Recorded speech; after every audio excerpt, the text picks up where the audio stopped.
Et maintenant, c'est le temps de la chronique culturelle causée. Alors, on part en musique tout de suite.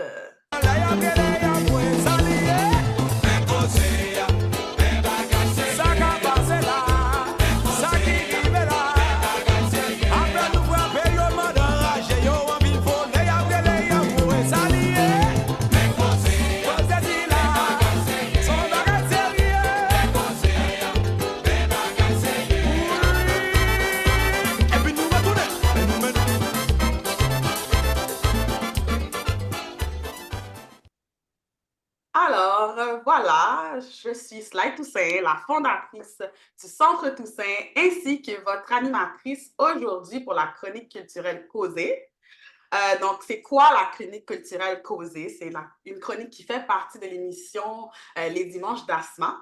C'est présenté chaque dimanche, c'est présenté chaque dernier dimanche du mois lors de la chronique, lors de l'émission de radio de Asma à CPAN, donc 1410 AM.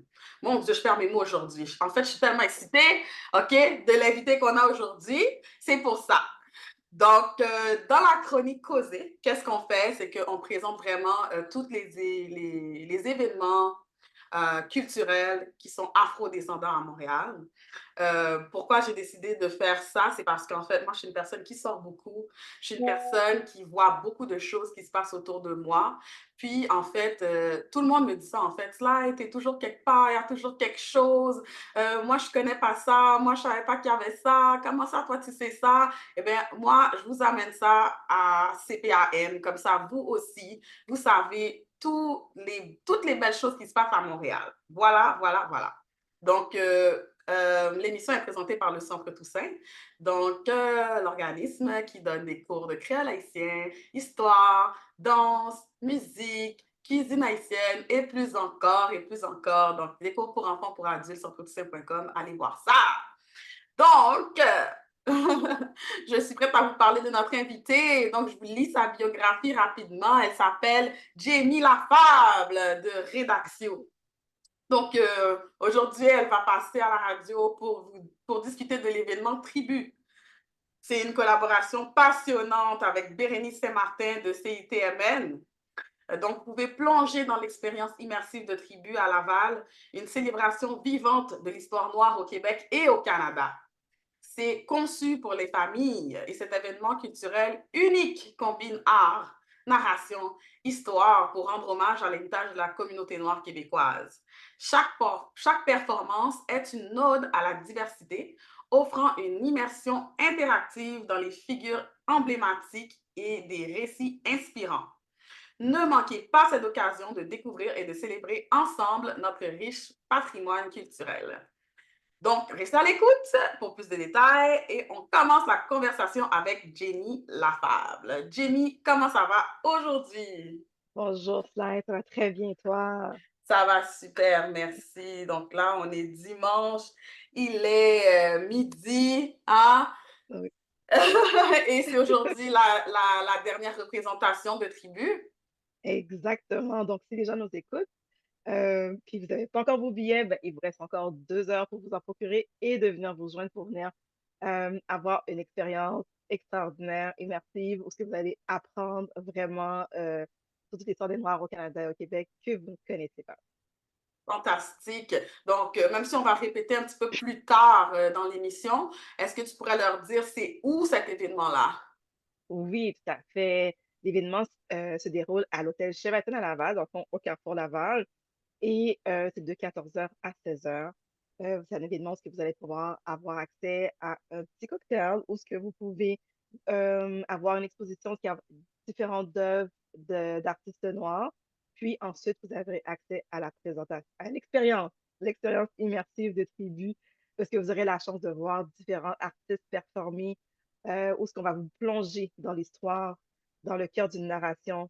euh, et vraiment, où ce que le public sera amené aussi à participer, même pour mettre en vie Tribu. Puis pour les plus jeunes enfants, on dirait entre 5 et 8 ans, on a l'occasion aussi d'avoir Petite Tribu, qui est une version un peu plus douce, je dirais, plus adaptée à les jeunes enfants, et où ce que les parents pourront justement laisser leurs enfants pour qu'ils puissent avoir Les mêmes connaissances au niveau de l'histoire des Noirs du Canada, mais de façon adaptée à travers un conte pour les jeunes et différentes activités ludiques pour eux. Fantastique. Quelle belle façon de clôturer le mois de l'histoire des Noirs. Donc, si vous n'êtes pas encore en route vers le Sheraton Laval tout de suite, allez-y pour pouvoir profiter de la dernière représentation. Oui, et Donc, juste rajouter mhm, une chose, vous, vous pouvez vous procurer vos billets directement sur Eventbrite, comme ça, quand vous arrivez, vous allez déjà être prêt. yes, fantastique. Donc, sur Eventbrite, fantastique. Donc, Jamie, quel beau spectacle. En fait, même tu l'as si bien dit, c'est pas qu'un spectacle, c'est une expérience immersive. C'est comme ça que vous appelez ça? C'est Exactement. C'est une expérience dans laquelle les personnes sont appelées à participer. Vous faites ça au Sheraton, c'est gros. Vous avez beaucoup de sponsors, vous avez vraiment beaucoup de gens super importants et intéressants dans la communauté qui participent à ce spectacle. Donc, moi, j'aimerais reculer, hein? Parce qu'on ne se réveille pas un matin comme ça, en étant capable de faire de grandes choses comme ça. Alors, est-ce que tu peux nous parler de toi personnellement? Donc, qui est Jamie Lafable? Oh, donc, en fait, je suis cofondatrice de l'entreprise Rédaction Stratégique. À la base, dans le fond, ce qu'on fait à Rédaxio, c'est qu'on accompagne les entrepreneurs, les solopreneurs, les OBNL dans tout ce qui est dans leur démarche de la stratégie de financement, dans tout ce qui est la rédaction, la recherche de financement, que ce soit, puis c'est vraiment tout document d'affaires aussi, donc rédaction de plan d'affaires, en stratégique. On offre aussi de la formation et de la consultation pour accompagner les entrepreneurs qui sont en démarrage ou même des fois en croissance, mais qui n'ont pas nécessairement toutes les bases solides pour bien structurer leur entreprise. Donc, on les accompagne là-dedans et comme j'ai dit, je suis cofondatrice avec ma partenaire Stéphanie, pas toujours, avec qui je suis amie depuis déjà la quatrième année. Donc, on forme une belle équipe toutes les deux. On a des complémentarités au niveau de nos expériences, de notre background. Moi, personnellement, au niveau de mon background, je travaille plus de 15 ans dans différents paliers de gouvernement, donc que ce soit au niveau fédéral, au niveau provincial ou dans les écoles. J'ai eu la chance de pouvoir travailler, que ce soit avec les particuliers ou les entreprises. Donc, j'ai une bonne connaissance, je dirais, des différents emplois et aussi surtout de comment le gouvernement fonctionne au niveau de rendre des décisions pour différents programmes, ce qui m'a amené justement à partir Rédaxio pour justement accompagner les entrepreneurs dans tout l'univers des différents programmes de financement qui existent, dans tous les petits caractères que les gens ne veulent pas nécessairement lire ou comprendre, ou tous les différents formulaires et tout, d'avoir pu être du côté gouvernemental, puis maintenant aujourd'hui, de pouvoir accompagner les gens que des fois c'est tellement lourd la paperasserie. Ben, C'est nous, vrai. on aime ça. Nous, on aime ça. Donc, nous, on aime ça lire, on aime ça rédiger, donc on aime vraiment ça. Puis, c'est au niveau complémentarité, Stéphanie, elle, oui, elle a travaillé un bout au gouvernement, mais elle vient plus du côté privé, donc tout ce qui est du domaine bancaire, au niveau financier, au niveau des investissements pour les placements de retraite. Donc, toutes les deux, on a une complémentarité qui fait en sorte qu'on peut aider les gens, que ce soit au niveau privé, au niveau gouvernemental, donc autant au niveau des subventions, des prêts, mais aussi des demandes de commandite, donc aller chercher du financement au niveau privé. Donc je dirais que c'est comme ça que ça. euh, Qu'est-ce qu'on fait dans le fond à Rédaction dès qu'on accompagne les entrepreneurs? Puis, dans le fond, c'est Wow! ça. Oui, Wow! Oh, félicitations, Jamie! merci. Ben écoute, sincèrement, c'est fou parce qu'aujourd'hui, on est venu parler de tribu, puis c'est sûr qu'on passe par ton parcours personnel, mais j'avais complètement oublié que c'est comme ça que ben, toi et moi, on se connaît. On se Oui, tout à connaît fait. parce que j'ai été référée à toi pour mon plan d'affaires avec le Centre Toussaint. Oui. Jusqu'à aujourd'hui, c'est un document que j'utilise beaucoup. C'est vraiment de solides fondations. C'est pas un document de 5-10 pages, là. C'était du solide, c'était du sérieux. Puis je sais qu'il y a sûrement beaucoup d'auditeurs aujourd'hui, ou bien de personnes qui nous regardent aussi, puis qui ont un projet, qui ont une idée, ou bien qui connaissent quelqu'un qui a un projet, qui a une idée. Donc, Rédaxio, c'est vraiment l'entreprise sur laquelle il faut se fier pour ça. Maintenant aussi, même avec les OBNL, il commence à avoir beaucoup d'OBNL qui se forment. Puis ça aussi, c'est toute une autre paire de manches. Puis définitivement, comme tu l'as si bien mentionné, être capable d'aider au niveau des plans d'affaires, des plans stratégiques, c'est la clé pour nous, hein, parce que le financement pour nous, le nerf de la guerre, La comme ils guerre. disent. Tout à fait. Donc, pas de subvention, pas de financement, puis il n'y a pas d'OBNL. Tu veux pas, si on dit que les OBNL, c'est à but lucratif, c'est du bénévolat et tout. Moi, je dis qu'une OBNL, on doit le prendre comme une entreprise, c'est-à-dire toute entreprise, pour qu'elle survive, elle a besoin de faire de l'argent. Elle a besoin d'argent. Donc, Mhm, faut pas voir une OBNL comme juste la charité ou quoi que ce soit. Il n'y a pas d'argent, elle ne fonctionne pas. Même si on a des bénévoles qui sont là pour aider et tout, ben, on a besoin de rendre des services. Et ces services-là, ils sont des coûts qui sont rattachés à ça. Les bénévoles sont dans des locaux, ben, les locaux, ils doivent se payer, ils sont pas juste, ils tombent pas sur la tête. Donc, tu sais, il y a des coûts rattachés à ça, puis donner aussi des bons services. Donc, pour mhm, nous, c'est vraiment ça qu'on veut. On veut vraiment accompagner les gens pour pouvoir c'est vraiment transformer leur idée, puis d'avoir aussi une idée qui va être viable à long terme. mhm. Donc, Jamie, j'ai une question pour toi. C'est comment travailler, en fait, avec une amie? Parce que là, comme on a mentionné plusieurs fois, tu travailles avec ton amie, ta partenaire d'affaires, Stéphanie, et vous êtes amis depuis la 4e année du primaire. Déjà à la base, félicitations, parce qu'il y a beaucoup de gens qui n'ont pas l'opportunité de garder des amitiés à aussi long terme. Donc, toi, non seulement tu as pu garder cette amitié-là à long terme, mais en plus de ça, vous êtes en affaires ensemble. Oui, Parle avec nous. ben, en fait, Stéphanie et moi, comme ça, rendu là, c'est même plus juste une amie, c'est comme une sœur. Mais ce qui fait qu'on peut être en affaires, c'est parce que, de un, il y a la confiance. Je pense que c'est important dans toute relation qu'on a, que ce soit des relations d'affaires, relations d'amitié, relations de couple, la confiance est importante. Tu sais, je dis souvent à mes clients qui partent en affaires, je dis, écoutez, si vous avez des secrets, il n'y a plus de secrets quand tu es en affaires. Tu fais faillite, tu es divorcé, pas divorcé, tu as un crédit, t'as un bon crédit, tu as un mauvais crédit, ben, c'est temps de le dire parce que ta partenaire doit le savoir. Il Mm, n'y a pas de secret. Ça fonctionne pas comme ça. C'est vraiment la confiance et la transparence, quelque chose qui est très important. Et Stéphanie et moi, on avait déjà ça. On avait déjà fantastique. ça en tant qu'amis, on était déjà très proches, puis on avait déjà cette confiance-là l'une de l'autre. Et ensuite, c'est la vision des choses.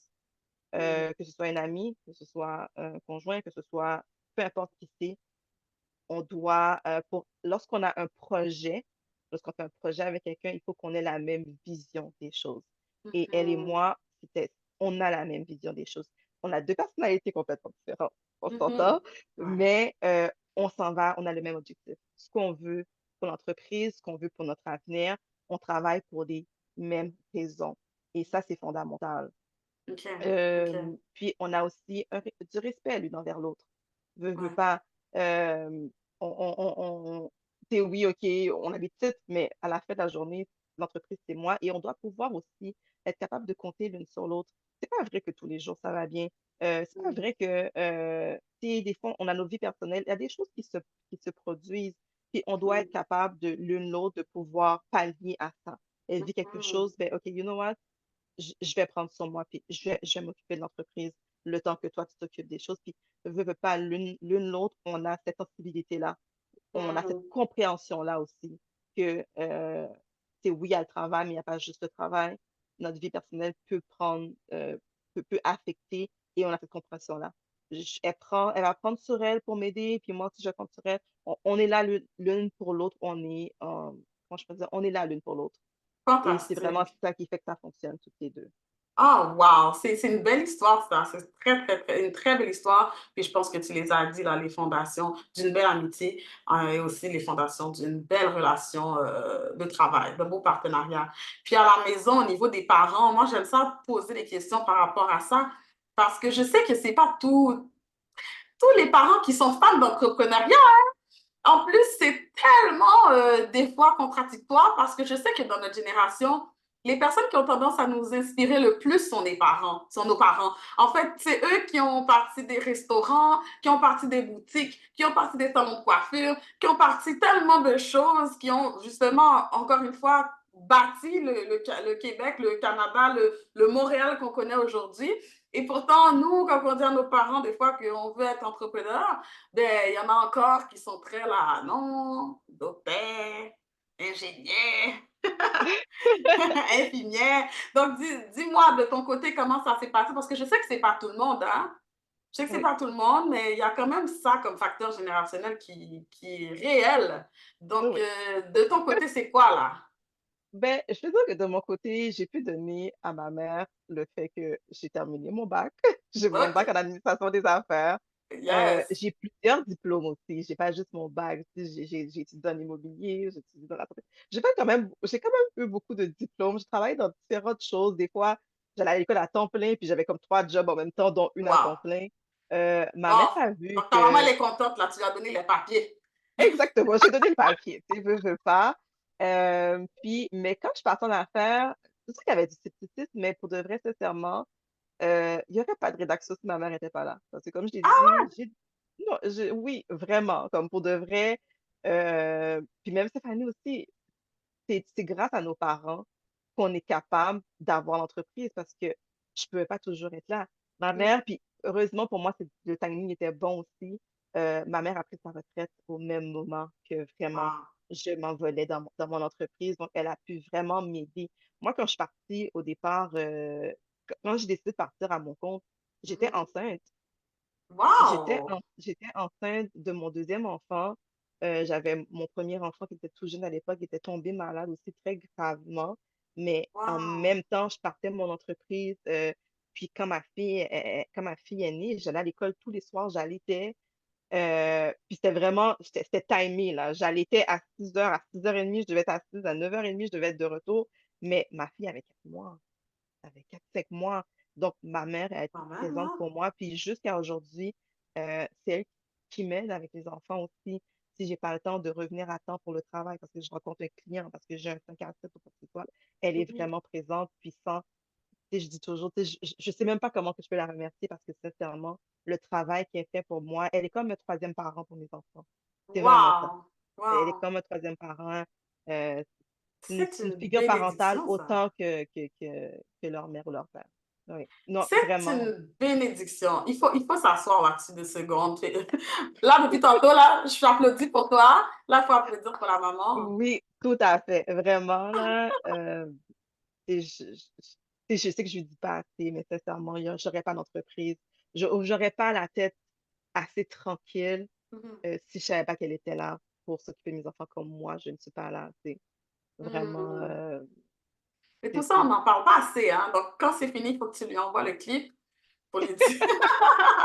On a parlé assez de la contribution des parents. Et t'as un petit peu mentionné pour Stéphanie, je sais bon, qu'elle n'est pas là aujourd'hui, on ne peut pas vraiment parler pour elle, mais elle aussi, elle a beaucoup de soutien, de support familial.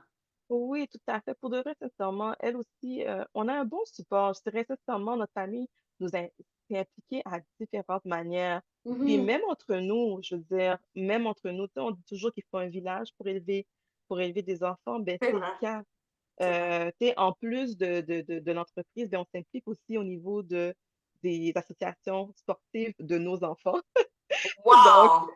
de nos enfants. On a des enfants qui jouent des mêmes sports. Fait que des fois, on a un parent qui va aller chercher l'enfant de l'autre pour Ouais, pouvoir l'emmener aux pratiques pendant que moi, je cours avec mon autre enfant dans un autre sport. On ouais, s'entraide, ouais, sincèrement. On a vraiment, je dis toujours, un entrepreneur doit être bien entouré, mais le côté ouais. familial, personnel aussi est important. Mhm. Autant que c'est bon d'avoir des mentors ou bien de bien s'entourer de d'autres entrepreneurs, mais au niveau familial aussi, il faut avoir un support parce que l'entreprise, elle est là, mais la famille, elle est là aussi et euh, elle doit pas souffrir au détriment de l'entreprise. Veux pas, Mhm. j'ai décidé d'être dans l'entrepreneuriat pour avoir la liberté que j'ai besoin pour pouvoir être présente pour mes enfants. Mhm. Et il faut un support de ce côté-là Mhm. aussi.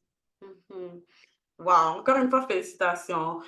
C'est vraiment toute une fibre entrepreneuriale que j'entends, Jamie, à plusieurs niveaux. C'est vraiment, c'est un masterclass pour les futurs entrepreneurs, là, qu'on est en train de faire avec ton parcours, sincèrement, parce que là, en plus, tu nous as parlé des entreprises, tu nous as parlé même d'un triplex. Qu'est-ce que tu n'as pas Oui. fait, Jamie? Qu'est-ce que tu n'as pas fait? Un Oh, triplex! oh my God, oui. L'investissement immobilier, c'est quelque chose, sincèrement, c'est quoi, qu'est-ce que j'ai pas fait? Oh my God, il reste beaucoup de choses à faire. La vie est Mhm, courte, il faut savoir en profiter. mhm, Et je pense qu'à n'importe quel entrepreneur qu'on parle, ben, à qui qu'on parle, on a toujours une idée. mhm. Donc, moi, j'ai plein d'idées. Je vais mettre, tu sais, souvent on dit, tu sais quoi, prenez une boîte, mettez votre idée dedans, puis un jour, vous allez revenir là-dessus. Ouais. Puis c'est ça qu'il faut faire. On a toujours des idées. Je parle avec quelqu'un, puis je suis comme, ah, c'est quoi? Tu sais, je pense que ça pourrait être intéressant. Tu sais, je me dis toujours, là, sincèrement, si on m'a posé la question, si tu fais faillite, tu retournes travailler. La réponse est non. J'ai une autre idée. Hmm, J'ai une autre t'as une autre idée. idée. J'ai une autre idée. Je sais qu'est-ce que je vais faire. Ou bien sinon, veux pas, le faire faillite, c'est au niveau financier. Ouais, Faire faillite ne veut pas dire que tu as perdu tes compétences, c'est que tu vrai. as perdu tes connaissances. Et Mhm, dans certains cas, que tu as perdu tes clients. Je donne un hmm, exemple. Une personne, une coiffeuse, par exemple, qui mhm, décide de faire faillite, qui malheureusement doit faire faillite, elle ne perd pas sa liste de clients pour autant. Donc, c'est un qu'elle bon fasse point, ça. faillite, oui, qu'elle fasse faillite, oui, OK, financièrement, ça va bien, mais qu'est-ce qui l'empêche de continuer à faire de l'argent? Ses clients sont toujours là.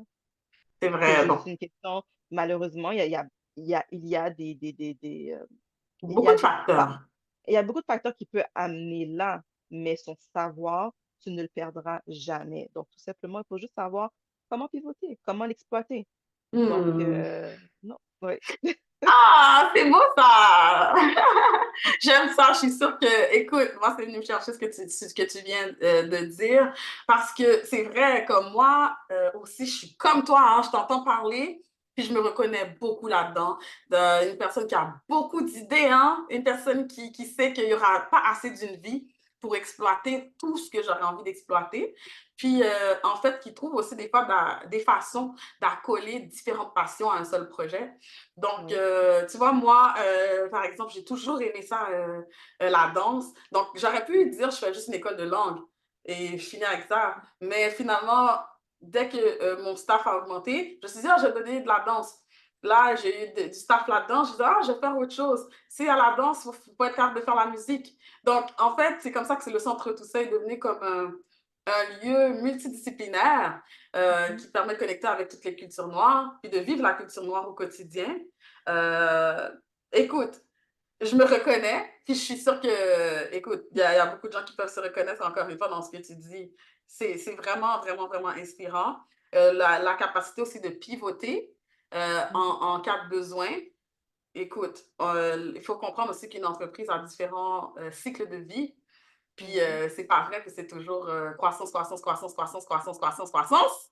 Ah! Non, puis même dans la croissance, est-ce qu'on est capable de gérer cette croissance-là? Tu veux Hmm, pas, la croissance, des fois, elle vient à nous, c'est une bénédiction. On est comme, oh my God, l'entreprise prend son envol, mais est-ce qu'on est capable de gérer cet envol-là? Comment qu'on va faire pour la contenir et ne pas la laisser nous glisser entre les doigts et de perdre le contrôle? Donc, ouais, ouais. c'est bien d'avoir une croissance, mais il faut être capable de la gérer, de bien la structurer. Fantastique. Mais écoute, si on recule encore, on recule encore, on recule encore, on recule encore. Toi, est-ce que c'est quelque chose dans lequel tu t'es toujours vu? Même là, je ne savais pas que ta partenaire d'affaires, Stéphanie, et toi, vous vous connaissez depuis la quatrième année. Est-ce que, tu sais, j'imagine pas que depuis la quatrième année, vous aviez l'idée de partir en affaires ensemble, là. Donc, parle-moi un peu de ton parcours, Oh my God. comme, d'où vient cette passion, en fait? Ben, en fait, j'ai toujours aimé l'entrepreneuriat. Moi, depuis toute petite, je me suis toujours dit, moi, 45 ans, c'est sûr que certain, je travaille pas pour personne. Je travaille pour moi. Pour moi, le fait d'être entrepreneur, c'était la retraite. Ça égalait la retraite, c'est la liberté. Euh, mais c'est arrivé un peu plus tôt, dans le sens où ce que mes enfants, mon enfant était très jeune. Puis à l'époque, le père de mes enfants m'avait proposé de venir travailler avec lui dans son entreprise et de Wow! quitter mon 9 à 5. Quelques années auparavant, je travaillais déjà avec lui dans le fond. Je travaillais déjà avec lui, donc je l'épaulais beaucoup pour pouvoir, tu sais, dans la gestion d'entreprise et tout ça. Puis, je sais que depuis que j'ai 18 ans, peut-être même avant, j'ai toujours voulu avoir une résidence pour personnes âgées. Hmm. Puis, je voulais vraiment ça. Et puis, j'ai eu mon premier triplex. Et puis, je me suis dit, tu sais quoi, une résidence pour personnes âgées, c'est peut-être beaucoup de travail au niveau. Il y avait beaucoup de pénurie de personnel à l'époque, c'était en 2017. il y avait une pénurie de personnel au niveau de la santé et c'est encore le cas aujourd'hui. Et je me suis dit, ben, pourquoi pas faire de l'aide à domicile à la place? Puis je me suis dit, ben, je pourrais peut-être faire de l'aide à domicile au niveau de, euh, comme prendre un de mes logements pour le faire et tout ça. Et puis, je suis tombée sur une entreprise qui offrait des franchises d'aide à domicile, sauf que pour chaque territoire de Laval, Laval était séparé en six, je suis une résidente de Laval, Mhm. il fallait payer une franchise supplémentaire. Puis là, je me suis dit, OK, donc là, je vais payer une fois pour pouvoir avoir des documents administratifs, puis ensuite, je vais payer une autre fois, mais j'ai rien de plus. Et je me suis dit, tu sais quoi, je pense que je suis capable de partir avec une bonne équipe. Alors, c'est là que j'ai proposé à ma collègue Stéphanie, est-ce que tu veux partir en affaires avec moi? Puis, puis elle a dit oui. Tu sais, j'ai vraiment. Elle n'a pas dit oui tout de suite, tout de suite, tout de suite, mais elle aimait l'idée. Puis aussi, veut pas, elle travaillait dans un 9 à 5, dans une entreprise privée qui était très, très, très exigeante. Elle travaillait comme quasiment 60-80 heures semaine. Donc, pour elle, c'était une idée aussi de dire, OK, je peux partir à mon compte, je peux avoir un contrôle sur mon horaire. Veut pas, on avait des jeunes enfants tous les deux. Donc, c'était un moyen pour nous de pouvoir passer, de pouvoir avoir un meilleur contrôle sur notre gestion de conciliation travail-famille. Puis aussi de voir aussi la liberté financière éventuellement. Si on voulait se dire, ben, Mhm. on travaille par nous-mêmes, on a notre propre horaire, notre propre entreprise, de voir comment on peut simplement naviguer à travers tout ça, puis réussir par nos Mhm. propres moyens. C'est vraiment ça le but. Puis, donc, c'est pour ça qu'on a décidé de partir notre entreprise, notre première entreprise qui était facile à domicile. Mhm. Donc, notre entreprise était en démarrage. On était tous les deux en maternité et à peine le démarrage fait officiellement en 2020, la pandémie arrive. La Wow. pandémie arrive, ça faisait un mois que j'avais déjà mes bannières, j'avais pris mes rendez-vous pour pouvoir aller avec plusieurs résidences et tout. Et puis, boum, tout est fermé. On n'est pas considéré comme un service essentiel parce qu'on offre des services à domicile et non pas des services de santé. C'est vraiment des services Wow. dans lesquels où ce que les gens pouvaient aller. On accompagnait les gens pour aller au restaurant, aller au Ouais. cinéma, aller faire des activités, vraiment les aider à sortir de chez eux. Donc, c'est vraiment pour Ouais, donc ça. Donc, vraiment pour briser l'isolement social. exactement. Donc, mais c'est alors qu'on sait que la pandémie, c'est ça que les personnes âgées avaient vraiment besoin. C'est On vrai. n'était quand même pas considéré comme un service essentiel. Donc, à peine démarré, on a dû fermer, mettre à pied tous les employés qu'on avait. Et je Wow. pense que ça a été l'épreuve la plus difficile. Ouais. J'ai personnellement appelé tous les employés un à un pour leur dire que on les mettait à pied. Puis, euh, ça a été vraiment, Wow. ça a été une épreuve difficile. Savoir que, tu sais, pour certaines personnes, c'est un gagne-pain pour eux. Ouais. Puis de voir que jamais tout le monde a appris de cette façon-là, ça a été vraiment difficile. Mais bon, ce que ça a amené en bout de ligne, c'est que ça a Ouais. amené notre opportunité parce qu'en même temps d'être fermé, moi, comme je disais, j'ai travaillé dans le gouvernement et tout ça, mais Oui. j'aidais déjà bénévolement des entrepreneurs. J'ai aidé beaucoup de bénévolement au niveau de créer leur plan d'affaires, comment gérer leur Mhm. entreprise, comment chercher du financement, où aller le chercher. J'avais fait ça pendant plusieurs années, mais sans jamais être rémunérée, jusqu'à ce qu'une personne m'appelle. En fait, plusieurs personnes m'ont appelé pour me dire, OK, tout est fermé, quels sont les programmes, c'est quoi les programmes qui existent, qu'est-ce que je fais pour mon Mhm. entreprise? Puis une Mhm. personne m'a demandé, m'a dit, tu sais quoi, je vais te rémunérer pour le travail que tu vas faire pour écrire la demande pour Wow. nous. Wow. Wow. Puis là, j'ai dit, puis je suis quelqu'un qui est très généreuse, puis je pense jamais à moi, généralement. Puis sur le coup, Mhm. j'étais comme, non, mais là, mon entreprise était fermée, j'ai pas d'emploi. J'étais comme, OK, Oui. Donne-moi c'est l'argent. correct.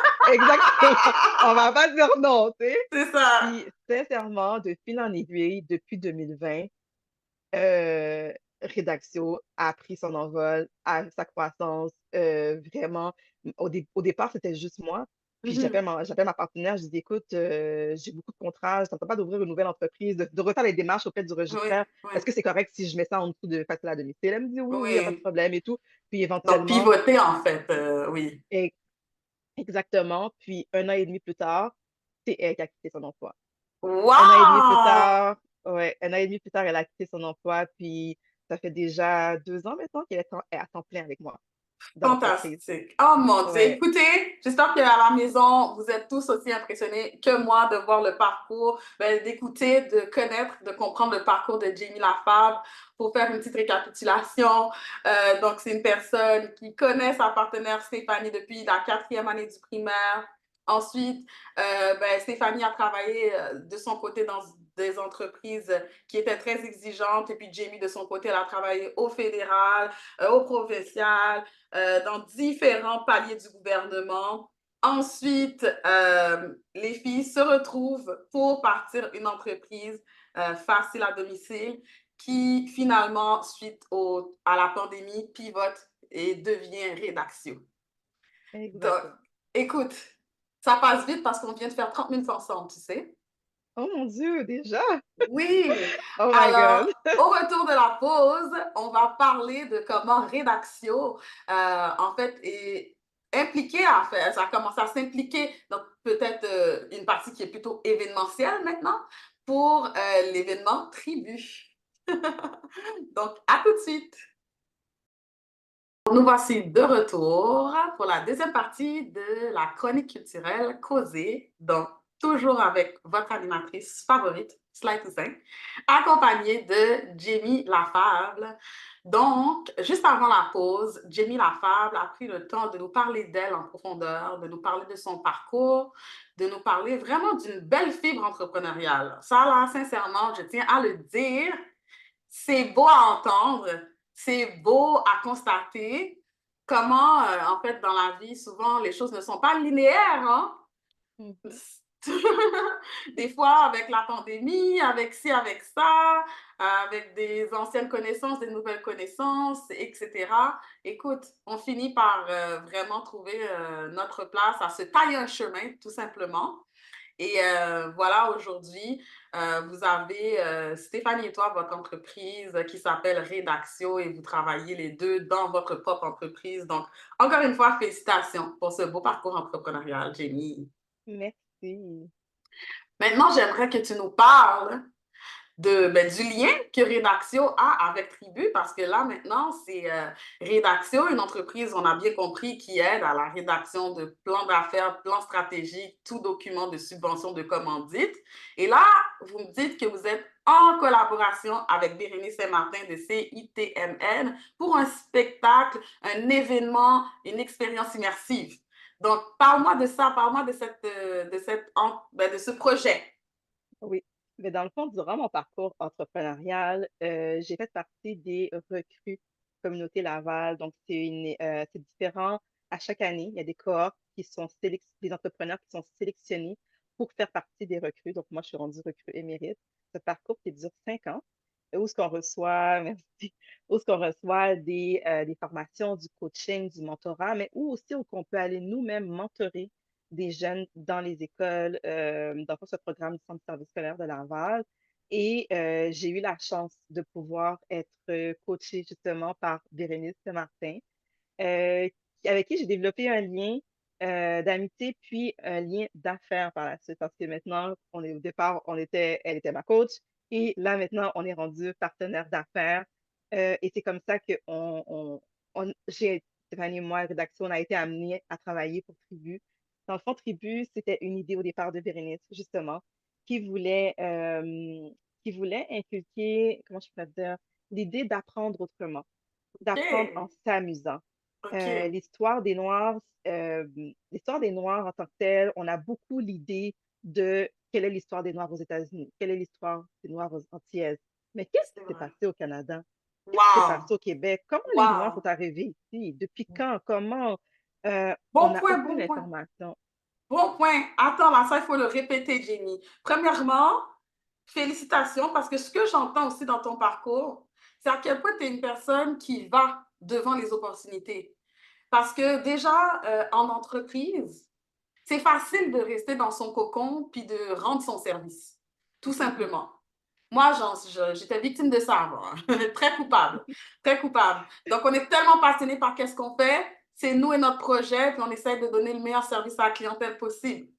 Mhm. Mais vous, vous êtes dans l'externe, vous êtes dans tout ce qui est subvention, gouvernement, rédaction. Donc, c'est vraiment aller au-devant des gens pour le côté financier. Mais là, je vois encore, au-delà du côté financier, tu vas au-delà des gens pour tout ce qui est coaching. Ça, c'est fantastique à la base. Donc, je pense que c'est important de mentionner ça pour les auditeurs parce que regarde, pardon, regarde comment tu trouves des opportunités. Regarde comment Oui, tu trouves des opportunités, des personnes tout à avec fait. qui tu fais affaire pour créer de beaux projets. Exactement. Tu sais, faut comprendre que on a des compétences, on développe des compétences à travers les années, Mhm, à travers ce qu'on fait, les différentes tâches. Je veux pas, le fait de travailler avec différents entrepreneurs, ça m'a amené aussi à naviguer à différents domaines d'activité, que ce soit au niveau mhm. culturel, au niveau sportif, au niveau euh, culturel, je dans le centre Toussaint, justement tout ce qui est école, donner des cours, Oui. tout ce qui est dans le domaine pharmaceutique, les restaurants, vraiment des domaines différents dans lesquels on a travaillé, où ce qu'on a beaucoup appris. Donc, au-delà de mon expérience au niveau des différentes lois qui peuvent exister, les différents programmes, mais sur des connaissances que j'ai pu acquérir au niveau de comment ça fonctionne, au niveau lorsque je veux sortir un film, lorsque je veux faire un Ouais, documentaire, ouais, si je veux sortir si je veux sortir un nouveau produit alimentaire, qui que je dois aller voir pour sortir ce wow. produit-là pour qu'il soit légal? Mais c'est toutes des connaissances que j'ai pu tirer à travers ça. Et de Mm, fait de pouvoir aider à apprendre autrement, mhm. euh, c'est vraiment quelque chose pour nous qui était intéressant, quelque chose que Bérénice nous a présenté, qu'on s'est dit, oui, on saute là-dessus. Euh, Fantastique. puis en même temps, veux pas, je suis noire. Mhm. Euh, Mes enfants sont noirs aussi. Ouais. Je veux savoir d'où est-ce que je viens. Tu sais, oui, mais je suis haïtienne d'origine, ma mère est arrivée ici, ensuite nous, on est nés ici. Mais qu'est-ce qui s'est passé avant? Qu'est-ce qui l'a amené ici? Pourquoi qu'on est là aujourd'hui? Tu sais, je veux pas. J'ai été en Haïti, Mhm. puis je me suis dit, my God, pourquoi que j'habite au Canada? Il fait chaud ici, il fait bien, j'aime ça. La vie est tellement moins stressante. Oui. Alors pourquoi je suis ici? Mais d'où est-ce qu'on vient? Pourquoi qu'on est là? Donc, Mhm. ce projet-là, pour Mhm. nous, c'était vraiment une bonne opportunité. Puis, Bérénice est venue nous chercher de un parce que, ben, c'est sûr que au niveau de notre lien et tout, elle sait comment que je suis. Elle sait que moi, je suis toujours, OK, il y a un nouveau projet, let's go. Je suis une vraie entrepreneur. N'importe quel Yes. nouveau projet m'intéresse, je suis dessus, je veux participer. T'embarques. Exactement, j'embarque. Mais aussi, tu sais, notre rôle à nous, ce qu'on a joué aussi, c'est au niveau de la recherche. Mhm. Tu sais, oui, on fait de la rédaction, mais la rédaction demande de la recherche. Tout comme on Mhm. demande de faire des plans d'affaires dans différents domaines d'activité, si je ne suis pas en mesure de connaître, si je ne connais pas ce domaine-là, je dois rechercher, je dois apprendre, je dois Mhm. aller chercher de l'information. Et pour nous, pour Tribu, donner cette expérience-là, de pouvoir informer le public de façon juste avec des bonnes Mhm. sources, il fallait faire des recherches. Donc, nous, on a été responsable de tout ce qui était la recherche historique de Tribu. Fantastique. Donc, tout ce Wow. qui va être présenté, donc que ce soit les personnages, que ce soit les événements, des lieux qui ont été importants, des dates qui sont marquantes. On a alors des histoires des Noirs qui partent de Mathieu d'Acosta, qui est le premier Noir arrivé au Canada. Ensuite, le premier esclave noir répertorié, qui était Olivier le Jeune, Wow. jusqu'en 2024. Qu'est-ce qui s'est passé? Veux pas, ce que ça nous dit, c'est que si le premier Noir est arrivé en 1600, donc ça veut dire que on est arrivé en même temps que les colons. Donc, on fait partie des Wow. peuples fondateurs du Canada. Wow. Wow. C'est bien dit. Et Jenny, tu vas vite là. Jenny, tu vas vite parce que tu dis des trucs qui sont poignants, qui sont importants, des choses qu'on n'a jamais entendu dire de cette façon. Premièrement, tu as parlé d'à quel point, tu as parlé du fait que votre spectacle était chronologique. Donc, on commence avec les premiers Noirs répertoriés, que ce soit en tant que navigateur ou esclave, et on va jusqu'en 2024. Ça, déjà là, bravo, parce que c'est beaucoup à couvrir, ça. oui, et je vous dirais que ça, c'est plus d'une centaine d'heures de travail de recherche qu'on a Wow. dû avoir, c'est vraiment aller tout départager, s'assurer que les sources étaient bonnes. Veux pas, ce qui s'est passé à travers l'histoire, des fois, ça se perd. Il y a des Oui. informations qu'on n'a pas. C'est sûr qu'il y a des informations qu'on sait que c'est passé telle date, mais est-ce que l'autre source nous donne la même date? Donc, Mhm. c'était vraiment un travail de recherche qui était intéressant parce que j'ai découvert beaucoup dans l'histoire du Canada et Wow. où aussi dans lequel on a dû faire des choix, veux pas. Parce que Oui. dans le fond, on couvre vraiment chaque siècle, que ce soit en 710, 710, 800, 1900, les années Mhm. 2000, on a dû faire des choix parce que veux pas, Il y a la beaucoup. communauté noire se retrouve à travers ces différentes décennies-là. Mhm. Euh, Aussi, tu as dit qu'on est arrivé ici en même temps que les colonisateurs. Donc, les peuples noirs font partie intégrante de, des peuples qui ont fondé le Canada, qui ont créé Tout le à Canada d'aujourd'hui. Tout à fait. Et C'est puis quand bien vous allez dit. venir, oui, puis quand vous allez venir voir l'expérience de tribu, vous allez voir comment qu'on a contribué, comment qu'on a participé aux différentes guerres aussi qui ont existé. Mm, C'est tout en passant par des moments qui sont difficiles, que ce soit l'esclavage, mhm, comment qu'on s'est sorti de l'esclavage, comment qu'on a contribué à la formation du Canada, du Québec, mhm, de vraiment tout ça à travers les droits aussi, les droits civiques à mhm, travers les droits mhm. civiques, à travers la santé, tout ce qui est en médecine, les différentes recherches, quelles sont les Wow. implications qu'on a. Souvent, on se dit qu'il n'y a pas assez de représentativité auprès des Noirs. Mhm. Les tribus nous donnent la possibilité de justement voir comment les Noirs ont pu s'impliquer. Et Parfait. c'est au-delà de l'histoire aussi qui est présentée. Il faut Mhm, comprendre aussi que tribu est une expérience qui a été créée à l'aide aussi d'artistes noirs mhm, aussi également. mhm, Tribu, mhm. on a une grosse équipe. Non, je Ouais. dirais pas une grosse équipe. Vous savez quoi?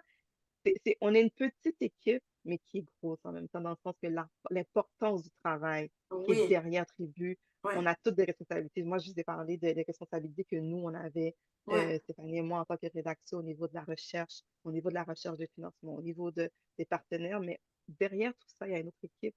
Puis je pense qu'une des C'est équipes l'équipe. très importantes aussi, ce sont les artistes. Ce sont les artistes, Des 100%. artistes dont la troupe Toussaint. Si on donne par exemple Yes! qui participe, on a la troupe Racine, on a Ouais. La Béatrice coucroutine, Noël, la coucroutine. Routine, excusez-moi, troupe Oui. Routine. On a Béatrice Noël qui est la directrice artistique qui a Yes. pu, puis je dirais que c'est la pièce centrale de Tribu parce que c'est elle qui a pu, comment je dirais-je, transformer de façon artistique l'histoire du Oui. Canada. On Wow. avait, et Bérénice avait une idée, Mhm. nous on a aidé à conceptualiser le tout, Oui. on a été chercher les informations de cette idée-là et Béatrice a su monter l'expérience pour nous de façon artistique pour que ce soit euh, sérieusement, quand on, je veux dire, moi, j'ai vu déjà les trois premières représentations Oui. et même en étant là pour pouvoir diriger le public, étant là plus au niveau de la gestion, les Mhm. peu de fois que j'ai pu regarder les différentes scènes, moi-même, j'ai été touchée. Moi-même, j'ai été Wow. prise, j'ai été captivée par ça. Et donc, comme je disais, c'est vraiment, C'est vraiment toute une expérience. Écoute, moi, j'ai une autre question pour toi. Parce que, écoute, moi, tu m'as touchée quand tu as dit que, ben, c'est vrai, on est arrivé en même temps que les colonisateurs. On était là en même temps. Donc, après, on fait partie de l'histoire. Qu'on le veuille ou non, on fait partie de l'histoire. Maintenant, tu as dit aussi que vous couvrez beaucoup de siècles, qu'il y a beaucoup de gens à voir, qu'il y a des choix difficiles à faire. Maintenant, c'est une question plus personnelle parce que justement, je sais qu'il y a beaucoup de choses à dire, j'en doute pas. Beaucoup de recherches ont été faites. Est-ce que personnellement, toi, il y a un personnage, une date, un événement, un truc qui t'a touché, donc dans la recherche, OK? Parce que je veux que les gens qui nous écoutent là, tout de suite, que tu leur dises quelque chose, puis qu'en en fait, ils aillent sur Eventbrite, qui tapent Tribu, qui s'achètent leur billet, puis qui se rendent au Sheraton Laval pour la dernière représentation d'aujourd'hui. Donc, c'est ça l'objectif. Donc, justement, ça a eu lieu tous les dimanches du mois de février. Aujourd'hui, c'est le dernier dimanche du mois de février, donc c'est leur dernière chance. Et c'est vrai qu'il y a vraiment beaucoup de choses à apprendre. Maintenant, une de ces choses-là, ce serait quoi qui t'a touché, toi, spécifiquement, Jamie? moi, ce qui m'a touchée spécifiquement, c'est la ville Africville qui est Hmm. en Nouvelle-Écosse. C'est une des premières villes du, de communauté noire au Canada. Wow! Et cette ville-là, c'est une ville qui a été fondée par la population noire, qui a été construite par la population noire et de leurs mains, parce Wow! que la communauté blanche qui était à l'époque comment je peux dire, qui gérait dans le fond le Oui. pays en tant que tel, ne voulait donner aucune aide que ce soit Wow. financière ou que ce soit de l'aide au niveau des équipements. Donc, les gens ont construit eux-mêmes leurs maisons, leurs églises, les réseaux d'aqueduc, par exemple. Donc, ils ont tout construit eux-mêmes. Donc, ils se sont Mhm. construits une ville où ce qui fait bon vivre, où ce qui peuvent avoir des activités économiques intéressantes. Et Wow. à peine cette ville-là construite, puis il faut comprendre que ça a pris beaucoup d'années pour que ce soit fait. Ouais. À peine ça a été fait, ça a été rasé pour faire un dépotoir. What? Ouais. Et ça Oh là m'avait là. vraiment, ça m'a marqué parce que pour moi, je me dis, ils sont partis de rien. On n'a pas Mhm. voulu les venir en aide. Tu veux pas, à l'époque, les Noirs étaient considérés comme des biens meubles. Même quand ils ont été libérés, on ne les a pas traités comme étant libres. Et Ouais, il y pour moi, avait d'avoir, beaucoup oui, d'inégalités, de ségrégation exact, et tout. exactement. Et pour moi, de dire, OK, ils ont fait tout ce travail-là et vous avez décidé de tout raser pour faire un dépotoir, pour Non, moi, c'est c'est stigmatisant. insultant. Exactement. Mais c'est plus qu'insultant. C'est de montrer comme si qu'on était, c'est comme si C'est la communauté noire. déshumanisant. Exactement. Exactement. Ah! Oui.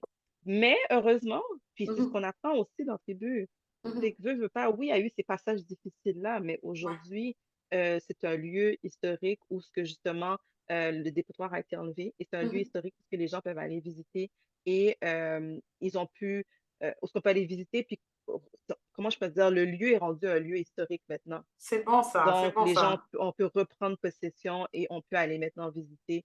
Donc, il y a des réparations qui se font aussi. Il faut Oui, comprendre que c'est vrai. Tribu, oui, a des moments qui sont plus durs, a des moments qui sont plus tristes, mais à des moments Mhm. aussi qui sont heureux. Le but, ce Mhm. n'est pas d'avoir de la pitié ou de, comme, d'être triste. Ouais, En bout de ouais. ligne, on veut apprendre et c'est Ouais. vraiment ça, Tribu. Il y a un Wow. avant, il y a un après. Aujourd'hui, on est une nouvelle époque, mais comment qu'on s'est rendu aujourd'hui? Ouais. C'est quoi les belles choses que l'histoire a à nous apprendre? Puis Fantastique. c'est vraiment ça, Tribu. Afriqueville. Moi, je connaissais pas Afriqueville. Je pense que j'ai lu ça, peut-être une ou deux lignes, mais c'est toi qui viens de me donner vraiment le plus gros de l'histoire. Donc, merci pour ça. J'espère que nos auditeurs aussi, les personnes qui nous regardent, ben, ils ont Mhm, beaucoup, ils ont appris avec toi aujourd'hui. Maintenant, on était rendu dans une partie où ce qu'on parlait maintenant de l'art à travers tout ça. Donc, tu vois, c'est ce oui. genre d'apprentissage-là qui est fait comme tu as mentionné, des moments plus durs, des moments plus heureux. Et c'est vraiment l'art qui est utilisé comme vecteur d'apprentissage. Donc, là, je sais, il y a la troupe Toussaint. On a parlé de danse aussi avec l'autre troupe, la troupe routine. Donc, quoi d'autre? Qu'est-ce qu'il y a d'autre On, comme art qui est présenté? Dis-moi. on a notre tambourineur qui est Bonga, qui est un artiste international, qui nous amène dans une autre, comment je peux dire, dans une autre, je crois qu'au niveau de l'art, de comment que l'atmosphère Hmm. est construite, je pense que c'est construit vraiment à partir de Bonga. C'est Wow. vraiment à partir du son des tambours, que Wow. ce soit des petits sons, des sons un peu plus forts, mais c'est ça qui nous porte. Et dès le début, vous allez avoir la chance de pouvoir entendre Bonga, qui va pouvoir porter le son, le rythme, le cœur de Tribus à travers les tambours, le tambour de Bonga. C'est vraiment Mhm. ça. Et aussi, on a la voix merveilleuse de Bella Forte. Si vous l'avez jamais entendue, elle a une voix exceptionnelle. Elle va vraiment venir vous chercher comme tout à l'intérieur de vous, toutes les émotions qu'on peut ressentir dans chacune. Vous allez l'entendre à chacune de ses chansons durant le spectacle. Et, euh, et on a aussi, bien sûr, notre narrateur, Olivier Lejeune, qui est performé par Dice B, Wow, donc la c'est pas rien voix. ça. C'est Non. pas rien ça. On a une icône, la Dice B, qui est le narrateur de Tribu. Mhm. On a un narrateur qui va pouvoir vous relater toute l'histoire, parce que dans le fond, Tribu est faite à travers la voix de Olivier Lejeune pour montrer, Ah. oui, il a été esclave, mais Olivier Lejeune va pouvoir, ça c'est un petit, là je donne un petit peu, là. Dans le fond, Olivier Lejeune va apercevoir c'est quoi l'avenir. comment Ah, que il va y avoir un avenir meilleur, même si que lui, il a été esclave, même si que lui, on l'a sorti de sa terre natale en Afrique, mais il mhm. aura un espoir pour la communauté noire. Et c'est à travers ses yeux, à travers sa vision, qu'on va voir comment la communauté s'est transformée dans le Wow! Canada. Wow, Oui. wow, wow, wow, wow. Encore une fois, félicitations. Je suis trop contente que tu sois venue à l'émission aujourd'hui pour parler des tribus, Jamie. Oh, merci. Puis Merci bien sûr, beaucoup. oui. Ça fait Puis bien vraiment sûr, plaisir parce que vraiment, je trouve que c'est exactement ce type d'événement-là qui gagne à être connu, à être reconnu. Puis je pense que tu es un modèle pour toutes les personnes qui écoutent, non seulement de par ton parcours, mais par ton implication pour faire connaître le meilleur de la communauté noire au Canada. Définitivement, je pense qu'il y a beaucoup de place pour ce type de projet. Les gens ont soif souvent de ce type de projet. Puis souvent, en fait, là où le bas blesse, c'est que les gens ne savent pas que ces projets-là sont en train de se faire. Alors, c'est pour ça que moi, justement, j'ai fait l'émission Causer. C'est pour vous amener ces belles choses-là. Puis aussi créer des ponts entre les générations. Parce que définitivement, il y a tellement beaucoup de gens qui sont arrivés avant nous, qui ont fait de belles choses. Et ils ont fondé de grands organismes communautaires à Montréal qui œuvrent dans tout ce qui est philanthropie noire, en fait. Et nous, on arrive avec une autre fougue, une autre énergie, une autre génération, une autre jeunesse, une autre vision pour le Canada. Donc, sincèrement, Jenny, j'espère que comme tout le monde à la maison a pris ton nom en note, a pris rédaction en note, a pris tribu en note. Puis vraiment, c'est que du positif. Maintenant, parlant de génération, parlant de famille, Tribu, c'est aussi un événement pour tous. Donc, un point qui est souvent amené quand les gens doivent sortir, c'est que, ah, ben, qui va garder les enfants? Et comment je vais faire pour participer à de telles activités? Parce que là, c'est un petit peu difficile avec les enfants et on veut participer à cette expérience-là qui est immersive en plus. Donc, oui. parle-nous de comment est-ce que vous avez pensé aux familles dans Tribu. Eh bien, on a eu la brillante idée de créer Petite Tribu. Donc, pour tous les enfants de 5 à 8 ans, puis peut-être 5 à 7 ans. Moi, mon fils, les 8 ans, ils pourraient participer à Grande Tribu. C'est tout dépendamment de comment que le parent euh, sent son enfant. Ouais, Je c'est ne vrai. vais pas vous casser, il y a des scènes qui sont un peu plus émouvantes.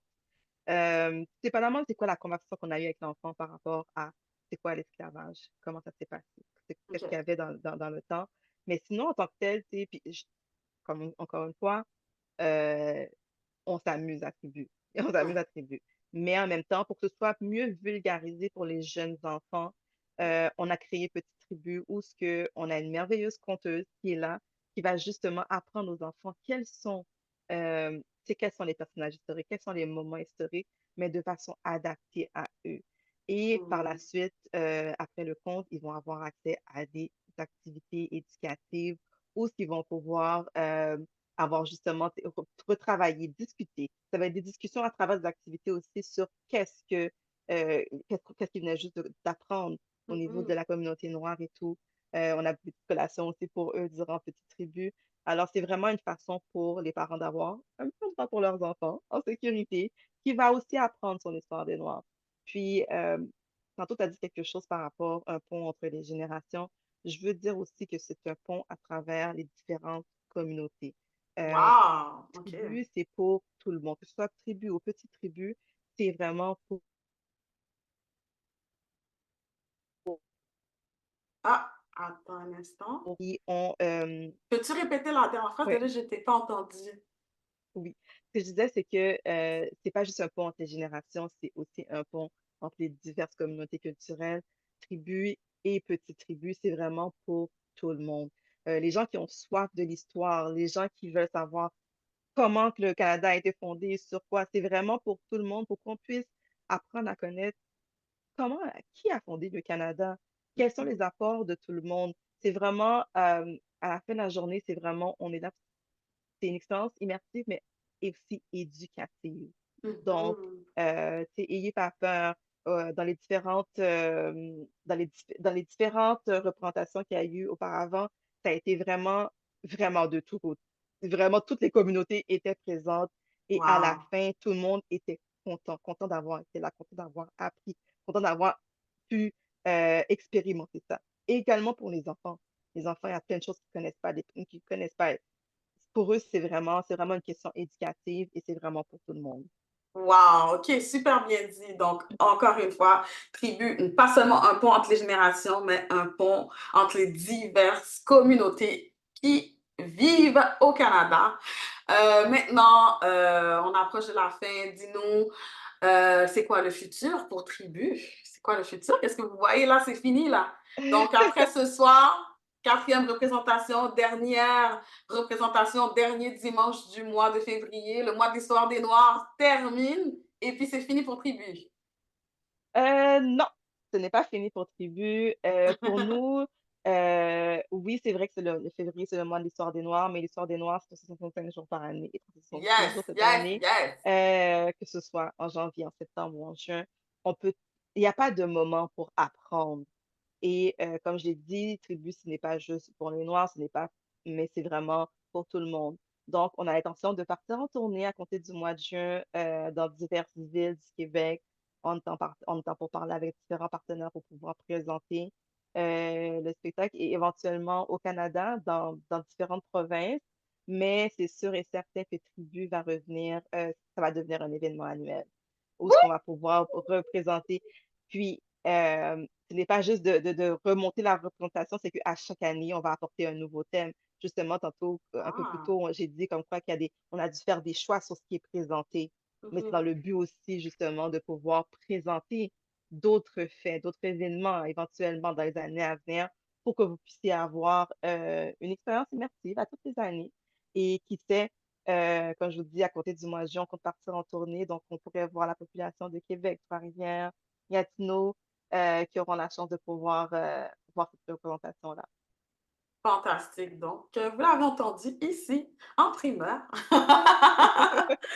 Donc oui, donc c'est super important, c'est super intéressant parce que comme ça, le projet, ben, tu vois, c'est pas un projet qui est limité dans le temps, c'est un projet qui a une longue durée de vie, un long potentiel de vie. Donc, super beau à la tournée. Là, je pense que c'est vrai, c'est bien important parce que les personnes qui sont pas à Montréal, qui sont pas à Laval, ben, qu'ils soient à Québec, qu'ils soient ailleurs dans le Canada, comme tu l'as mentionné, ils sont en mesure vraiment de pouvoir profiter de cette expérience immersive. Donc, félicitations encore une fois. J'ai bien hâte d'avoir plus de nouvelles. Moi, je suis la page de près. Oui. Puis, j'ai très, très, très, très hâte de voir comment les partenaires vont s'impliquer là-dedans pour permettre à ce projet-là de pouvoir continuer à prendre des ailes, à s'envoler là, partout dans le Canada. Oui, tout à fait. On a eu des merveilleux partenaires qui ont collaboré au projet, que ce soit, on a eu nos commanditaires principaux qui sont Porsche et AWS qui ont été nos Wow. commanditaires principaux. On a aussi on a l'appui de tous les élus provinciaux de la ville de Laval, y Wow. compris de la ville. On a les élus au niveau fédéral. Donc, on a un appui vraiment au niveau de toute la sphère politique dans tous les paliers du gouvernement qui nous appuient dans le projet. On a aussi différents organismes communautaires, comme ce soit nos jeunes à cœur, que ce soit le Tiers-Lieu à Laval, vraiment, on a aussi, oh, j'avais oublié notre commanditaire NJB, c'est Ferra, notre fournisseur officiel. On a vraiment beaucoup d'appui et on est vraiment heureux. Ce projet-là a vraiment été porté par tous nos partenaires qui ont cru Mhm. en notre projet. Il y a plusieurs organismes qui sont derrière Tribu, autant que notre équipe est grande, autant que nos partenaires ont Ils sont été grands. présents. Et oui, exactement. À toute personne qu'on a présenté le projet, ils étaient tellement contents, ils voulaient tellement vouloir s'assurer que ce projet-là soit présenté et vu le jour. Et vous avez Fantastique. l'occasion maintenant de pouvoir. Il vous reste 1 heure avant de pouvoir, si vous êtes pas déjà en route, il vous reste 1 heure pour prendre vos billets et de venir nous voir. Ça va nous faire plaisir. Donc, merci, Jamie. Écoute, en 10 secondes, dis-nous comment retrouver Jamie Lafable, Rédaxio et le spectacle Tribu. Vous pouvez aller directement sur Eventbrite ou aller sur Tribu officiel pour Tribu. Puis pour Rédaxio, vous pouvez aller sur notre site internet à redaxio.ca et venez nous écrire à info@redaxio.ca. Ça nous fait plaisir de pouvoir vous aider. Merci beaucoup, Jamie.